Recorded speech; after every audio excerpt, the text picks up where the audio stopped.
Welcome back! You guys are amazing. You have come in for episode number 3 of the Respen-A channel. So far we have talked about what is homeopathy, how it works, and why does it work. Second video was about Respen-A. What is Respen-A? How does it work? Why does it work? And today we're going to talk about my burning question that I actually want to know the answer. Wait. I came up with this greatest idea. Okay. I want to make a t-shirt.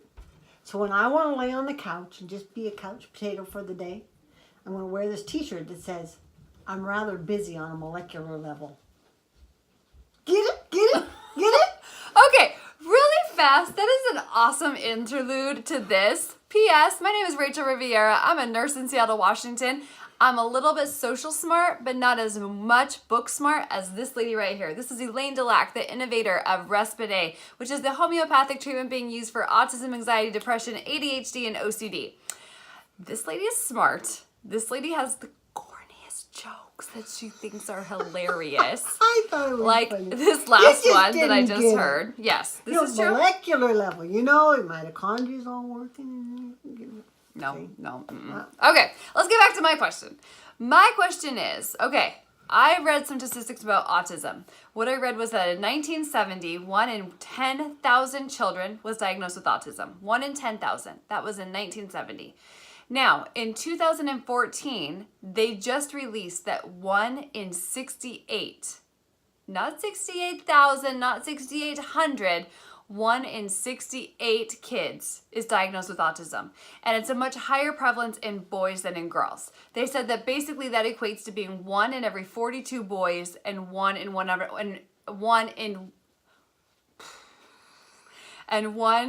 every 189 girls. So my question is, why is autism so much more prevalent in boys than in girls? Like, why? And why is this autism just going like this? Yeah. I kind of get that part of it, but let's talk about that part first. That's a good interlude. Let's talk about that part first, and then let's say, why is it more in boys than girls? Okay. This is my hypothesis. I'm still working to try and get the data released to me through the Freedom of Information Act, which still has not been released. But I want to look at birth weights. What I did was I started to think, what could be happening at birth or before that could be contributing to autism? And it popped in my head, what have we seen a new trend since the 70s, late 70s, as a new trend in birth? Epidurals. And what you'll find is, I started looking at epidurals. Could they be contributing to autism? Interestingly, so I looked at the CDC and looked at the prevalence of use of epidurals during birth, and I looked at the prevalence of autism. I graphed those out, and you could literally overlay them on each other. They mirrored each other. And I'm like, whoa, what happened? Well then, but in 1996, instead of kind of continuing the way the epidurals did, all of a sudden, autism just shot straight up and just kind of took off on its own, just vertical. And it's like, okay, whoa, what happened? Yeah. So I looked. There was a new patent that came out on a new anesthetic that they use in epidurals called ropivacaine. Before that, they used bupivacaine. And in 1996, a new patent came out for ropivacaine. So I thought, well, could that be contributing? That completely explained everything. Okay, so what happens is during the infant's we call it neurohypophyseal system, as it's growing in utero, it produces vasopressin, and the longer it grows, the more that vasopressin travels down and gets converted to oxytocin. When the oxytocin gets to a certain concentration, certain level, it tells the system, we're done growing. Look how close your hand is to my face. Thank you. Okay. Wait, it tells the system, quit growing. Children with autism have an immature, stunted neurohypophyseal system. Well, what happens is, during birth, when you use epidurals, the mother does not push as well through the delivery system. So they have to always give Pitocin. Pitocin is the synthetic form of oxytocin. So what happened? And they have to give it late into the delivery. And they have to use more than usual, more than just inducing labor. They have to use it throughout and more. And so consequently, the baby is getting all this. And the baby then has to, it gets a high enough amount of Pitocin that it can tell that neurohypophyseal system, we're done growing. That isn't supposed to happen. That system's not supposed to reach that kind of maturity until 7 to 10 days after birth. So you see, it's stopping it ahead of time. Now, why with boys? Okay, so the mothers, there's an enzyme in the liver called cytochrome P450-3A4, which is needed in order to... How does she remember all of this? Which is because on molecular level, I'm rather busy. We're past that. Okay. So cytochrome P450-3A4, I got me wondering. Yeah. Okay. 3A4. Gosh darn it, look what you've done to me. So anyway, it's the enzyme in the liver needed to break down Pitocin and oxytocin. It's also needed to break down those anesthetics used in epidurals, bupivacaine and ropivacaine. But remember, bupivacaine was used before 1996, and then ropivacaine became the common one. Ropivacaine requires twice as much cytochrome P450-3A4 enzyme to break it down as bupivacaine did. And they're all competing, so is Pitocin, to break it down. So what happens is the Pitocin gets higher and stays higher for a longer period of time, because they're all waiting in line like a queue to be broke down by the liver. Now boys make less of that cytochrome P450-3A4 enzyme than girls do. Make sense? Okay, where did I lose you? Okay, question then.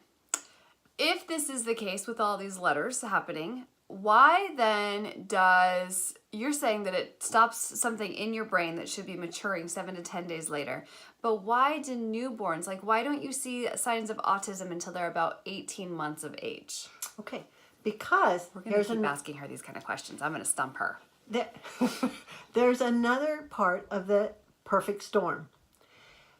If a child has less of MAOA, genetically less, and they're either given the low activity gene or the high activity gene. And if they get the low activity gene, they're even more vulnerable. Now remember, an infant has the highest amount of MAOA activity.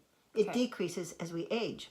So they've got enough remember, MAOA is needed to convert serotonin into its active neurotransmitter. If you don't have enough MAOA, your serotonin builds up. And serotonin, and when it builds up, it shuts down oxytocin. Well, remember, you already were low on oxytocin because of what happened with the neurohypophyseal system not completely growing out where it was supposed to. So you're getting a double whammy there. Now, but an infant has highest amount of MAOA, they can kind of keep that serotonin. But as they get about 3 years of age, that starts to change. And some of that adds to that change is the stress that comes with a 3-year-old.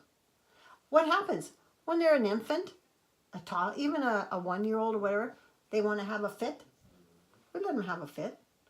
But when they start to get to 3, we start saying, no, you got to do this. Right. You can't behave like that anymore. And we start putting different pressures, if you want to call it, stressors on the child. Stress is a huge inhibitor of MAOA. So it's just society and what happens, and we start making putting these different constraints on them, and that becomes inner turmoil. And that starts shutting that MAOA down, which they're already low on. Their oxytocin's already low. And oxytocin is very much in bonding, in language development, etc. Okay, so how about this question then? What about a mom who was given birth to a baby and did not have any epidural, did not have any Pitocin, but has an autistic child? Yeah, absolutely. Because it could just be the MAOA. In fact, they've done research and they've shown that mothers that have taken antidepressants during pregnancy obviously they took the antidepressant because they had depression. And remember, depression is a decrease in the MAOA activity. So so a mother who took antidepressants, obviously her MAOA activity was down, right? And you took an antidepressant, which increased her serotonin level. And remember what the serotonin does? Too much serotonin, if you don't have enough MAOA to convert, it starts shutting down the oxytocin. So it's all intertwined. Okay, so what about like other environmental factors? Because they also say aside from that, so let's say that mom, okay, perfect example. Let's say that the mom did not take antidepressants. Let's say that the mom was super, super healthy, watched everything that she ate, did amazing job, didn't have an epidural, still has an autistic child. Oh no. Okay. Because I remember you saying before you thought there was other things like too, like environmental factors. There is a lot of environmental factors. So, when you say you're really healthy and everything, but there's so many things in our environment that we that are constantly bombarding our system. Heavy metals, aluminum, mercury, cadmium, lipid peroxidation, high estrogen, all the soy we put in everything. You just need clean living. You need to get a really good clean living, which, you know what? Sometime you'll have to talk to Rachel. She has a really good... I may have something for you there. What am I going to do? Okay. So I think that we should cut this video because people are busy. But the reason I want to cut it is because my next question for you is these environmental factors. So you mentioned something called lipid peroxidation. I've heard you talk about this a million times, especially in the fats and oils and all of that kind of stuff. I know that a lot of parents are big about giving their children supplements such as fish oil and vitamin D and all of this kind of thing because this is what they've been taught. This is what they have, their doctors are telling them, all of these things. And in these autistic kids, they've heard that giving them these certain supplements will possibly help them. So I think that this is a good segue for us to say adios on video number 3. We talked about the rise in autism. We talked about how boys have it more than girls. We talked about a corny little joke that started this whole thing off. But you guys hear her hypothesis about where she's done her research as far as what overlaps as far as the epidurals, the Pitocin, everything that can happen in the formation that should be taking place 5 to 10 days later. This is my job. See, I get to sum everything up, but on the dumb level, because I can't understand everything she says, but I kind of sum it up. It kind of sticks with me, but you know what I mean. Okay, so I tried to stump her. I wasn't able to stump her. Next time, I'm gonna stump her. But in video number 4, I think we should talk about the supplements, the oils, that kind of thing, because a lot of parents have questions about that. So hit us up with any questions that came up from this video. Stay tuned. Make sure that you share our Respen-A YouTube channel. Make sure that you subscribe. Make sure that you share. Make sure that you like us and you love us. And comment below with any questions so we can reach out to you guys. Love you guys. Adios.